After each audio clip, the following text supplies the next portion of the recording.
మీ తిరుపతి అబ్బాయి ఛానల్కే అందరికీ తిరిగి స్వాగతం.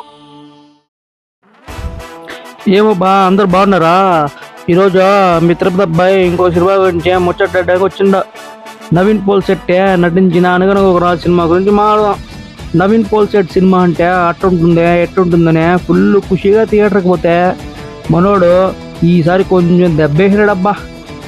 కథ ఏమంటే ఈ సినిమాలో స్పెషల్గా చెప్పడానికి ఏం లేదు సామె, సింపుల్ స్టోరీ. డబ్బున్న పిల్లని పెళ్లి చేసుకుంటాననే రాజు ఛాలెంజ్ చేసే ఫుల్ ఆస్తులున్న చారులతోనే లైన్లో పెడతాడు. ఇది ఎప్పుడు చూసినా రాజేంద్ర ప్రసాద్ గారి సినిమాలో మళ్ళీ నానే పిల్ల జమీందార్ లాగా అనిపించింది, కానీ ట్రీట్మెంట్లో ఏ కొత్తదనం చూపించలేదప్ప.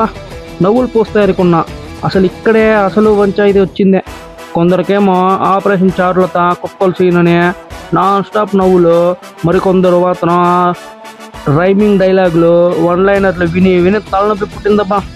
ఏదో చాట్ జీబీకి ఇచ్చే తెలుగు రైమింగ్ సెట్ చేసినట్లున్నాయి ఆ డైలాగులన్నీ.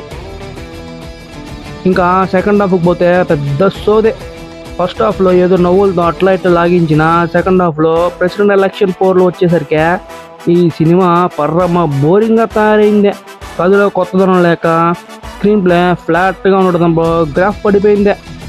నవీన్ గురించి మాట్లాడాలంటే సినిమాలో నవీన్ ఒక్కడే ఏదైనా ఎనర్జీగా బాగా యాక్టింగ్ చేసినాడంటే నవీన్ మాత్రమే. తన టాలెంట్తో సినిమాని నిలబెట్టడానికే గట్టిగానే ట్రై చేసినాడు, కానీ ఆయనకి మేకప్ మరీ ఎక్కువ కొట్టేసినారు. ఏదో మేకప్ మ్యాన్కే శాలరీ పెంచిన ఆనందంలో మొహానికి రుద్దేసినట్టుంది. ఇంకా హీరోయిన్ సపోర్టింగ్ యాక్టర్ గురించి మాట్లాడాలంటే మన హీరోయిన్ మీనాక్షి చౌదరి యాక్టింగ్ కొంచెం ఆర్టిఫిషియల్గా అనిపించినా ఉన్నంతలో బాగానే చేసింది. సపోర్టింగ్ రోల్లో రోహిణి, చెమ్మక్ చంద్ర, జబర్దస్త్ మహేష్ వాళ్ళ పని వాళ్ళు నీట్గా చేసుకుపోయినారు. ఇంకా మ్యూజిక్ డైరెక్టర్ మిక్కీ జే మెహరాజ్, ఆయన ఇచ్చిన దాంట్లో ఒక్క చాట్ బస్టర్ లేదు, ఏమంది కిక్కే ఇవ్వలేదు ఆయన మ్యూజిక్ ఈసారి. అసలు ఐటమ్ సాంగ్ ఎందుకు పెట్టినారో, ఆ సిచ్యువేషన్ ఆ సాంగ్ ఎందుకు వచ్చిందో అర్థమే కాలేదు. సితార ఎంటర్టైన్మెంట్ సినిమా అంటే ఉండే ఆ రిచ్నెస్ కూడా ఇక్కడ మిస్ అయిపోయింది. నువ్వు గనక లాజిక్లో వెతకకుండా కేవలం నవీన్ పోల్శెట్టి మేనరిజం కోసం పోతే ఓసారి చూడొచ్చు.